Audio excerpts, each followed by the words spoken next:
Bonjour à tous, aujourd'hui pour cette nouvelle vidéo, en ce début de printemps, je vais vous parler d'un sujet qui est franchement de saison, il s'agit du changement. Et oui, pour ne pas changer, je vais parler de changement. Alors je vais aborder un modèle que j'aime vraiment beaucoup et qui a le mérite d'être simple et puissant. Donc que demander de plus? Il s'agit du modèle du cycle universel du changement de un couple de PNListes qui s'appelle Tim et Chris Albom. Alors, ils ont étudié la cybernétique, la systémique, la PNL évidemment, et la nature, etc. pour après arriver à une modélisation très très simple qui peut être utile que ce soit pour vous ou que ce soit dans vos accompagnements. J'aime beaucoup ce modèle parce que contrairement à plein d'autres modèles que les coachs utilisent, qui sont assez techniques comme la roue de Hudson, la courbe du deuil, etc., sont des modèles où il y a beaucoup de jargon technique, tandis qu'ici on va faire une analogie avec la nature, donc c'est facile à comprendre et facile à placer dans nos accompagnements de tous les jours. Et pourtant, il y a tous les éléments qui sont essentiels pour faciliter le changement dedans. Alors, je m'appelle Sylvie Timmers, je suis coach certifiée professionnelle et je suis maître enseignante en PNL. J'ai une académie de PNL affiliée à la NLP University et un cabinet de coaching et de supervision ici à Bruxelles. Ce modèle donc, du cycle universel du changement, il est très très simple. Il s'agit d'une roue avec 7 étapes. Alors dans ces 7 étapes, la première va être très très simple. La première étape, c'est la création. La création, c'est vraiment une idée, un projet, un concept. Donc on a une petite graine, hein, et puis cette graine va germer, et donc cette idée devient un projet, et puis ce projet va être mis en place. Et donc il s'agit du début de quelque chose. Jusque-là, tout va bien. Ensuite, la phase suivante va être la phase de croissance. Donc cette petite graine va germer et on va complexifier petit à petit, ajouter des éléments à son projet de manière à ce qu'il soit de plus en plus performant, de plus en plus utile, nécessaire, etc. Et donc c'est tout à fait normal que ce projet grandisse avec une complexification inhérente au fait de la croissance. On arrive à ce moment-là à la phase 3, qui est la phase suivante, qui va être, on peut dire, de la complexité à la maturité. Donc le système s'est complexifié, il s'est enrichi et on arrive à une phase qui est stable, qu'on espère qu'il va durer toujours, qui est très valorisante, qui est la phase de maturité. À ce moment-là, vraiment, on a quelque chose qui est performant, etc., qui est relativement complexe. Seulement, comme il n'y a rien qui dure toujours et que tout se modifie tout le temps, ne fût-ce que l'environnement, il n'y a qu'à voir les saisons ou ce qui se passe dans le monde, eh bien, il va y avoir à un moment quelque chose qui va se passer et ça va se marquer, c'est là qu'on rentre dans la phase suivante, par des turbulences. Donc il va y avoir des petits éléments, à l'instar de ce qui se passe dans la nature, où on voit que les feuilles jaunissent, qu'elles commencent à se flétrir, etc. On va avoir des petits signaux qui font que c'est plus comme avant. Hein, ça peut être des frictions relationnelles, un résultat qui n'est plus là, des tensions ou des problèmes de santé, j'ai mal au dos, je dors pas bien, etc. Donc il va y avoir cette espèce de turbulence.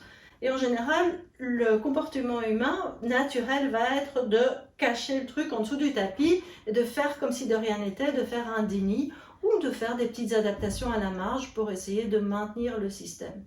Seulement voilà, la plupart du temps, quand les turbulences commencent, elles vont commencer à s'accentuer et au fur et à mesure qu'on essaye de maintenir le système, la complexité devient de plus en plus grande jusqu'à un moment où on arrive à la phase suivante en fait qui va être la phase de chaos.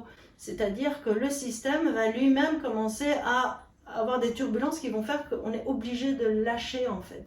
Donc ce chaos, on le voit évidemment, on peut comparer ça dans la nature, ça va être les tempêtes d'automne qui vont obliger les arbres à lâcher leurs feuilles, mais ça peut être vraiment des crises importantes et c'est pas aujourd'hui qu'il faut en parler bien sûr. Et donc ce chaos en fait va nous obliger à rentrer dans la phase suivante qui est la phase du lâcher prise. Donc il y a un moment, on n'a plus d'autre choix, donc soit le système va lui-même complètement exploser, soit on va devoir nous lâcher certaines choses. Personnellement, dans l'accompagnement de mes clients, c'est quelque chose que je rencontre vraiment très très souvent et j'ai toujours envie de me dire, tiens, mais qu'est-ce qu'ils doivent lâcher pour pouvoir avancer dans leur projet? Naturellement, on a tendance à ajouter, on met de plus en plus de cailloux dans son sac à dos jusqu'à ce qu'on ne sache plus bouger et plus le porter. Et donc, il est peut-être temps de s'arrêter au bord de la route et de voir faire un petit tri et de voir qu'est-ce que je peux lâcher pour pouvoir créer de la place, pour pouvoir avoir plus de temps, plus de liberté intellectuelle ou plus de légèreté globalement. Et donc, cette période en fait de lâcher prise est extrêmement importante. Là, en général, on a beaucoup de croyances qui nous bloquent. J'ai pas le droit de, c'est trop dangereux, etc. C'est un autre sujet, ça fait partie de l'accompagnement du changement. Mais globalement, ce lâcher prise est une phase qui est vraiment importante. Et peu de modèles parlent en fait de cette phase-là.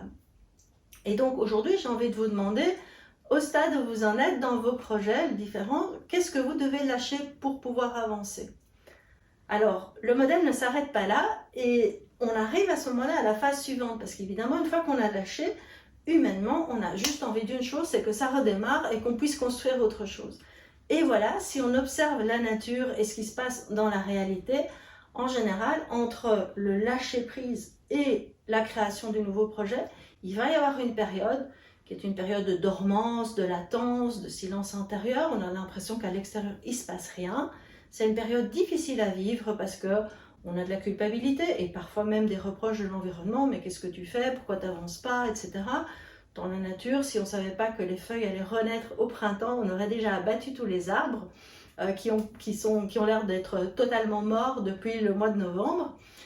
Et donc, pourtant, je veux dire, ça se voit évidemment dans les modèles techniques comme les phases de deuil, de maturation dans la roue de Hudson, etc. Et ça s'observe, mais c'est communément pas bien accepté, ni pour soi-même, ni pour les autres, d'avoir cette période en fait de méditation intérieure qui va permettre au système de trouver du calme, de se régénérer afin de pouvoir retrouver de la créativité pour commencer un nouveau cycle de création. Alors, évidemment, dans notre vie, on vit plusieurs cycles. On vit des cycles, par exemple, pour nos amours. Où en êtes-vous dans le cycle de vos amours? Où en êtes-vous dans le cycle de votre carrière? Où en êtes-vous par rapport à vos finances, par rapport à votre famille, par rapport à votre santé? Et donc, pour chaque pan de votre vie, vous pouvez vous demander où est-ce que j'en suis et qu'est-ce que j'ai besoin de lâcher éventuellement.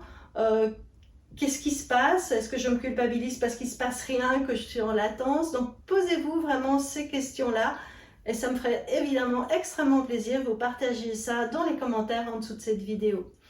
Je vous remercie beaucoup, n'oubliez pas de vous abonner à ma chaîne et d'allumer la petite cloche, comme ça vous serez au courant des prochaines éditions. Au revoir et à bientôt.